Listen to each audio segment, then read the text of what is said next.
Today is the 8th of December, 2015, and we're starting our sound for video session here. My name is Curtis Judd. Thanks for those of you that are able to join, and also welcome to those who are watching this after the fact. I'm a little disheveled looking. It is early morning here. It's about 5:30 a.m.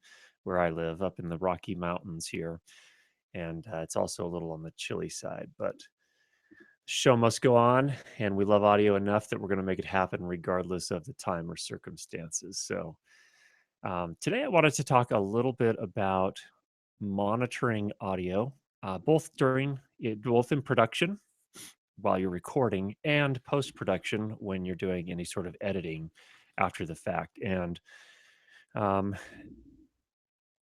there are a number of considerations there. Obviously, I think the most important fundamental thing is that you've got to be able to hear what it is that you're trying to make judgments on the sound. So during production, usually you're going to need a set of headphones, and you've got to use what you can afford. And if you can't afford a lot, that end up being earbuds from your smartphone, and that's not ideal, obviously. But if that's all you've got, it's all you've got, and you got to go with it. So totally understand that. However, when you get to a point where you're doing this enough that it's time to get something that works a little bit better, there are a number of options out there. I will show you what I've been using, and I think you've seen these before. I was using these in previous episodes here, but I have some. These are Bear Dynamic, um, and I'll show you a link to these in just a minute. These are the DT 770 Pros. These are the 80 ohm version. Um, these have served me well, and I still use these when I'm actually recording um, during a project. So I've got that, and I've got my Tascam recorder. I could even plug those into my camera. They have the quarter-inch adapter on there, but you can take that off and use a 3.5 millimeter plug as well. Those are the 80 ohm version. These um, are, some would argue that, and this is a general rule, and I don't know that this applies across the board. These are the 80 ohm version, but I think you can also get a 250 ohm version. Um, and I don't, we're not going to go into all the details of what that means, but some people say that the higher ohm rating of your headphones, the better they're going to sound. I don't think that holds across the board. But in any case, you generally need one with a lower ohm rating if you're going to drive it with a consumer grade product preamplifier. So if you're using an phone, having a 600 ohm set of headphones is probably not going to work very well. Um, but the 80 ohm version would work fine. So that's a consideration. These that I'm using right now, these are also Bear Dynamics. These are the DT 880 Pros, and I think they're rated at 250 ohms. I have the box down here still.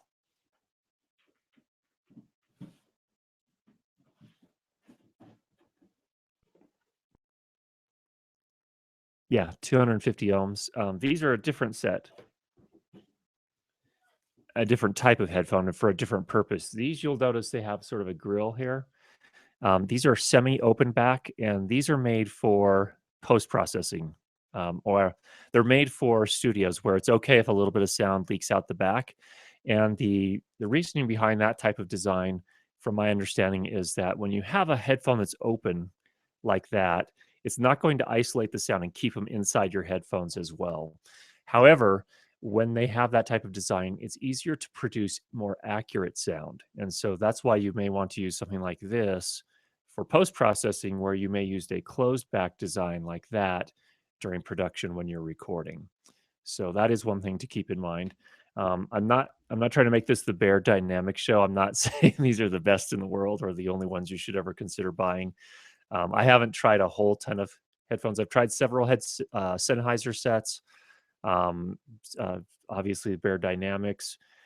Um, let's just show you a couple of things here. I'm going to share my screen here.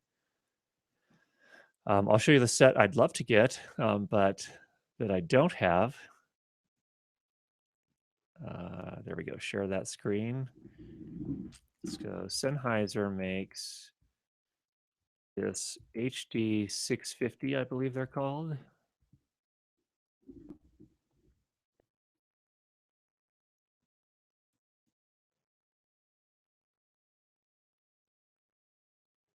And here it comes. Okay, yeah. So you can see these are definitely an open back design. You can also see they're a little on the pricey side. So $500 for a set of headphones is quite a bit to lay down. And, a lot of us enthusiasts don't have that type of money to lay down. But these are evidently, they're very popular not only amongst audiophiles who just like listening to music, but a number of folks actually use them for post processing as well. Again, it's the open back design that typically, again, not 100% of the time, but typically they can produce more accurate sound that way. And also, when it comes to post processing, I'm not necessarily suggesting that headphones are the best mixing monitors. They are, I think, one thing you do need to consider, but they're not the necessarily the number one choice. So let's talk about that a little bit. I have a couple of other things here. These are actually I have actually the previous generation of these, but these are the KRK Rocket 8s monitors. Um,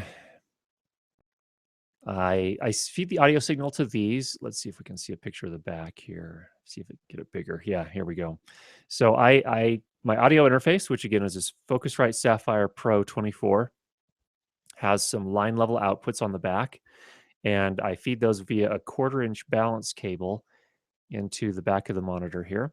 This is a nice kit here from the standpoint that you can control the volume to some extent, not a ton, but some. And actually, it's my audio interface that I use to manage the volume, the playback volumes. But you also have the high frequency and a low frequency adjust. You can use that to kind of tune this to your room. And we'll talk about that in a little bit more detail later. So that's what that looks like. Um, these I am actually not recommending, not because they're bad. They're not bad, but they cost. Let's see how much they run. They're about $250, which is about what I paid for them when I bought mine as well. So $500 for a set. So that's one thing to keep in mind when you buy. These are called near field monitors or studio monitors. When you buy studio or near field monitors, they usually come single. So don't make that mistake. Don't put in your order thinking, "Hey, got some awesome monitors."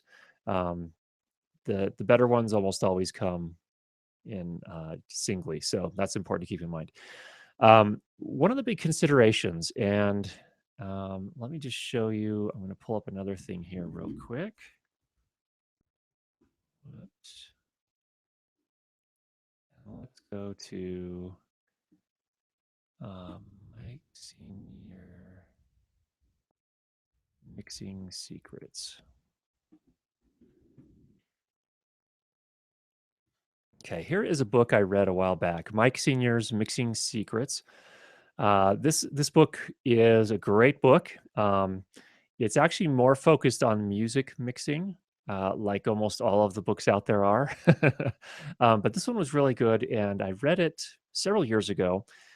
Mike Senior is actually a mixing engineer, obviously, but he also contributes to Sound on Sound. If you haven't heard of that site, definitely worth checking out. Again, mostly focused on music production and post production. And actually, they don't call it post production; they call it mixing and mastering, and typically. But in any case, he has an article over at Sound on Sound called Mix Rescue, or had. I don't know if he still does it. I think he does. But what he does is somebody submits a mix of a song that they've done recently that they recorded and mixed, and he helps them fine tune it. And sometimes the results are actually quite dramatic, what he's able to do to fix that. So I really kind of look to him in a lot of ways as a great source as far as learning how to do audio post processing. He has a section at the start of this book where he talks about monitoring, because it's obviously one of the first things you have to consider if you're going to do any sort of audio post processing. And um, one of the things he talks about, one of the big warnings he gives is when you go to buy a set of monitors, if you're going to be spending less than about $2,000 US, which most of us are, that's a lot of money to put into a set of monitors. He says, try to avoid a monitor with a port, a base port. That's what this is right here, this hole at the bottom. And they come in all shapes and sizes. A lot of times they'll have a round port on the back of the monitor. They come, like I said, they can come in almost all shapes and sizes. And furthermore, almost all of them that are priced, well, actually, regardless of price, almost all of them have a port now. And these ports are really tricky in a lot of ways. They actually, the reason that the manufacturers put them on there and design those into the monitors is that they can actually produce a better, not better, they can produce more bass. So when they show the specification, and in fact, let's go look at the specification for this particular monitor. Okay. Let's look at the Rocket 8 in particular. Technical specifications. Okay. So you can see here for the frequency response in particular, they claim that this monitor can produce sound from 35 hertz up to 35 kilohertz. Now, it's the base spec here we're most interested in. 35 hertz is actually quite an impressive specification for a monitor. And in fact, the generation 2 that I have, I think it specs down to 45 hertz. So it's not even quite as impressive. And I use the term impressive in quotes here when we're talking about this. But that sounds like, hey, this can really produce bass way down here, which is awesome. However, to do that, they're using this port. And ports, well, it can technically produce bass down into that region, that frequency range. It creates other problems. One of the problems that it creates is, first of all, these ports have a tendency to ring. That is to say that they can often, even when the monitor is playing back, say, for example, a bass tone in the, say, 40 hertz range, this port may actually be ringing at 35 hertz. So when it plays a 40 hertz tone, you're also getting a 35 hertz ring along with it. Now, that doesn't sound like a big deal, and in that case, it may not be that big of a deal. But what if the monitors have some material and it's trying to play back a 90 hertz tone, and it's also ringing at 40 hertz or 35 hertz, excuse me. So what happens is that the bass that the monitor plays back often ends up smearing. So you're getting more material than you should be. So you're not able to accurately hear exactly what's in your recorded audio necessarily. So that's one issue. A second issue is that the port also isn't as responsive. So it, well, actually, it is. It can be just as responsive, but it's not as responsive at stopping. So once this starts making noise, um, it actually can take it a little bit longer to slow down. And that may not be the monitor itself so much as the room in which you're listening.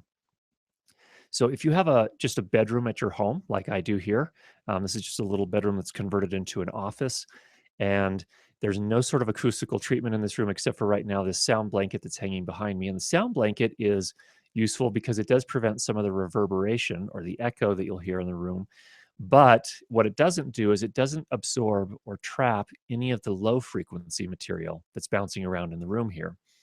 And when these monitors produce a lot of bass, and this one in particular, which is an 8-inch woofer here, can produce, along with that port, can produce down to 35 hertz. These can produce a lot of bass energy in a room.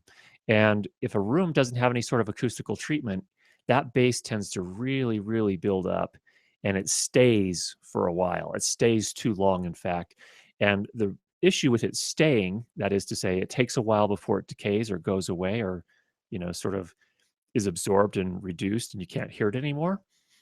What that does is it starts creating phase or comb filtering with the rest of your sound. And so it also masks and changes the overall sound. So it makes it even less likely for you to be able to hear exactly what you have in your recording. So this is an example of, all the types of issues to consider when you're thinking about monitoring and how you're going to monitor your audio when you're doing post-processing. So another issue is that this is a pretty big woofer, this 8-inch woofer. And when I bought my monitors probably 5 or 6 years ago now. Um, and I didn't frankly know what I was doing. And I thought, you know what? I want to get the bigger monitors, instead of buying, say, the Rocket Fives, which they also offer, which has a 5 foot, or, sorry, 5 inch woofer. 5 foot woofer would be something to hear, but this has a 5 inch woofer. No, I wanted the eights, and you can even get tens, which have actually a mid range driver as well, in addition to the high frequency tweeter. But I wanted the eights because I thought, bigger is better, right? Very much the American mindset. But the problem is that this actually overwhelms my little room. And I'll tell you in just a second how I know that. So this room is about, I'm going to try and reckon in meters here because I think that's what most of our audience does. But I'd say it's probably a 4 meter by 5 meter room. So it's not huge. Um, But what happens is all that bass builds up in here and it just creates this sort of mess. It just sort of hacks all of the frequencies, starts comb filtering, cutting out stuff and adding stuff that isn't there. And it gets pretty messy. So, incidentally, back to this book here, Mixing Secrets for the Small Studio, Mike Senior actually recommends, as counterintuitive as this sounds, it's probably better off that for your first set of monitors, especially if you're not acoustically treating your room, that you go with something at least that does not have a port, does not have a bass port on it. And here's one such monitor. Here's an example. Good news, they're not horribly expensive either. Well, as far as monitors go, they're not horribly expensive. But again, a set of two of these was going to cost you close to $250, a little bit more US. And I actually recently bought one of these just to give it a test. And I think I am going to go ahead and add a second one. But this does not have a port anywhere on the monitor. You can see here, here's the back, here's the front view, a couple of other front views. It does not have a base port. And as a result, let's see if we can look at the specifications on this. Let's go to Behringer. Now, Behringer has been in the audio business for a while. They have, I think they're kind of morphing at this point. They had a reputation in the past, at least as long as I knew them. They were kind of cheap. They made cheap gear, to be frank. I mean, it was decent. Well, I mean, I guess that's debatable, but it was decent quality. A lot of what was sold, but it wasn't necessarily the best. It wasn't like the premium stuff. Let me see if I can find this here. What is it called again? It's called the Baritone. And that's actually a good name for it. There it is. Okay, so it's a 30-watt full range reference studio monitor. It's technically, let's look at the features here.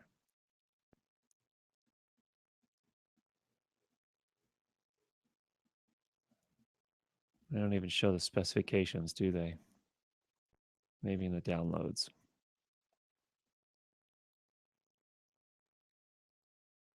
We'll look at the product information document. Okay, here, this is great. Frequency response from 90 hertz to 17 kilohertz. 17 kilohertz. And there's no crossover because there's only one driver. There's a mid-range driver here. It's a 5-inch, I believe. So there's no tweeter. There's no bass port. And to be honest, these don't sound that great. You can see here, here's what the frequency, oh, well, that's output power. That's different. 3-year warranty. These things are not amazing, but they also have, they'll hear a little bit of a trim, so you can decrease the volume a little bit. Let's see, can't remember what kind of input that is, if that's RCA. I think it might be an RCA input, a 1/4-inch balanced input. And actually, these two are balanced, at least the 1/4-inch and the XLR inputs are balanced. In any case, that's what it looks like. It sounds pretty mid-rangey. There's not a lot of bass power that comes out of it. There's not a lot of high frequency that comes out of it. And by that, I'm talking subtle differences between my KRK monitors versus this. You can definitely hear a difference. When I play back on this, I can't hear as much of the bass. However, what it does do for me is that I get a lot less distortion. And in fact, that's one of the selling points they cite here. Frequency response from 90 hertz to 17 kilohertz with zero crossover phase distortion. One of the things is that they don't have to, when they build, when a manufacturer builds monitors like this and they send the signal, at some point they have to have a crossover so they know which material to send to the high frequency tweeter and which material to send here. And sometimes you can get some distortion just in that whole circuit where it has to figure out what to send here and here. And then when these play back, you can end up with a little distortion. They say, you know, here with this with this fairly cheap monitor here, they don't have that issue because everything is going to a single driver, which is also a downside, you know, from the standpoint that it can't produce as wide a frequency response. However, you don't run into all the issues you would with a port, a base port, like you would on others. So for those that are looking for their first set of monitors, these are worth considering. There's another company too, Arentone, I believe it's called.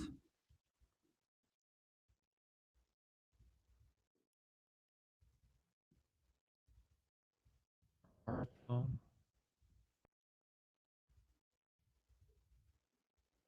Let's see if I can amplify this here.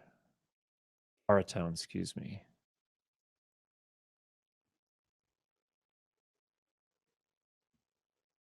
Yep, that's not the one. Aventone. Here we go. And they make a similar thing. This is their mix cube. These are the Aratone is the original manufacturer that made these types of mix cubes type monitors with just a speaker, no ports. Very simple design. Not the most amazing, again, not the most amazing sounding, but again, good for mixing from the standpoint that they don't run into a lot of the issues that you would get with the base ports. So anyway, I've kind of beat that topic to death. Let's move on. So I would avoid something like this as your first set of mixers or mixing monitors, and go with something more simple. So what Mike Senior actually suggested, and my camera can't spin around to show you, but I've actually stuffed some socks in the base ports, and I get less bass response that way. But my mixes are easier to hear. It's easier for me to hear what's going on. I'm not getting all that comb filtering and phase and distortion and things of that nature. So don't let the manufacturer's specs get you too deceived here. You'll probably want to avoid something with those. And while these don't necessarily sound amazing, not necessarily something you want to listen to for your hi-fi audio listening experience necessarily, they are very good because if you can make your audio sound good on these, you're at least getting an accurate picture, even though you're not getting the full frequency response.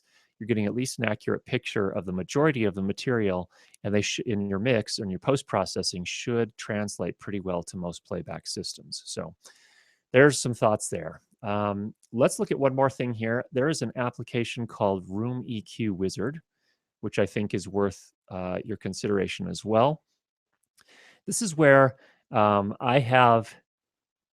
this is where I learned that I had a bass issue in my room after reading Mike Senior's book. And let me just see here if there are any examples. What Room EQ Wizard allows you to do, first of all, is it allows you to, on either Windows, Mac, or even Linux, you can actually measure the frequency response of your room where you're doing your post-processing. And what happens is this application, you set up a microphone with an audio interface. And I'm not suggesting that everyone needs to do this, but this is, you know, really cool if you have that equipment so you can do it. You ideally connect a measurement microphone to your audio interface. This plays back a tone through your monitors in your room, and that measuring microphone actually reads the frequency response, and it actually also reads it over time. So it shows you how long it takes for the different frequencies to decay or go away within your room. And let's see if I can show you some screenshots of here, what it looks like. So here's some examples of what it looks like. So here are your low frequencies. You can see often there's a There's a peak there because, again, the room may be ringing in response to what the monitors are playing. The port may be ringing as well. But oftentimes you can see it's not a very even frequency response. So it's going to be hard for you to hear because there's going to be more bass.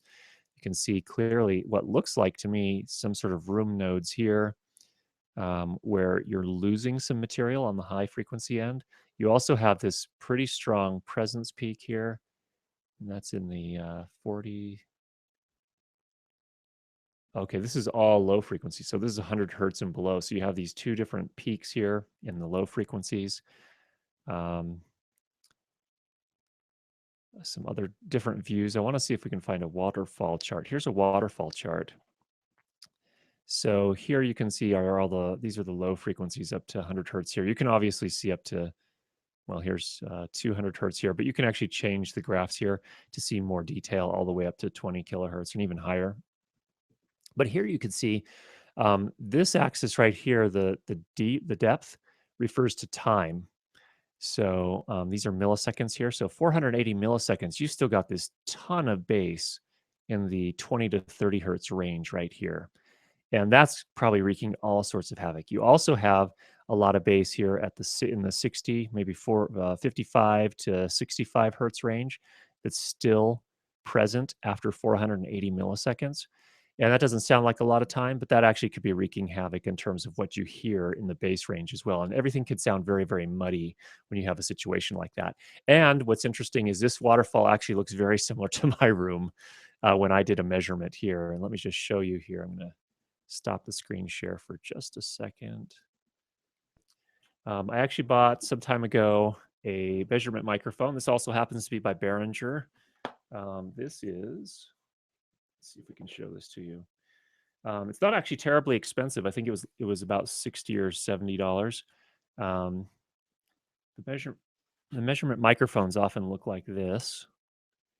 It's an omnidirectional microphone. You don't really use it for anything other than measuring rooms and things of that nature. But this one actually does surprisingly well. A lot of people have used this mic to that effect. So it's about a $60 or $70 microphone. Again, not necessarily recommending, but I'm just trying to give you some background on where I'm at. So my ongoing project is treating my room acoustically. And so I'm still in the process of kind of doing my research. Running EQ Wizard found that I've definitely have a problem in my room here where I have something that looks a bit like this. And it's hard for me to really tell what's going on in the low frequencies with these monitors I have. I may end up swapping out my monitors as well. So I do have the baritones, which I talked about earlier. And I think those are a reference point. I'm not necessarily going to mix with those 100% of the time. I'll probably allocate some money to buy some other monitors in addition to that, but I want to make sure they're accurate. And if I can't find anything that I can afford that's going to be accurate in that range, I may just get another baritone and go with those. So that's my plan. And then I'm looking at a company here,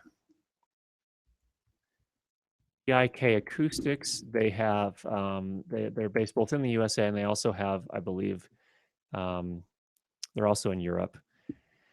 So they create acoustic treatment paneling for just for treating acoustics in a room. And you can see here they have a ton of different products here, but they're treating a small room like this would probably going to cost me $700 or $800 US. I'm doing enough of it at this point that it makes sense for me to make that investment.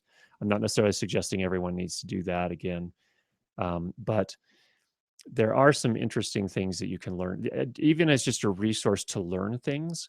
There's this article section on their website, which I think is definitely worth taking a look, especially the Room Acoustics Primer.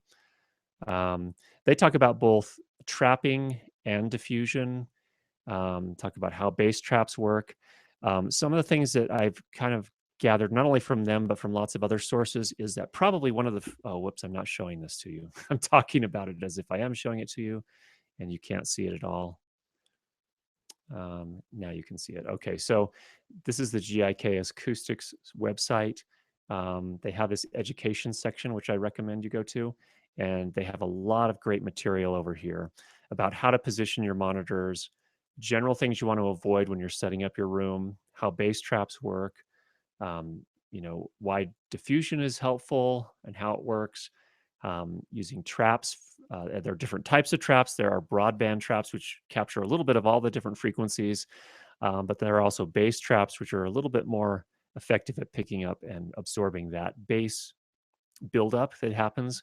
And what I've kind of gathered from all the research I've done so far is that bass tends to be the biggest problem. And if you can manage the bass issues in your room, whereas and what that means by managing those issues is actually trapping some of that bass. You can really improve the sound of your room pretty dramatically. So there's some thoughts there as well. Um, I think we've actually come to the end of our session for today. Wanted to go ahead and say thanks to everybody who was able to attend and for all the support that you guys have provided over the weeks and months that we've been doing this. I hope that was helpful for you. If you have any questions, go ahead and contact me. You can contact me in a variety of places, YouTube, obviously, also on the Google Plus page for Curtis Judd Audio. And if you're in the course, you've also got my email address. That's curtis@learnlightandsound.com.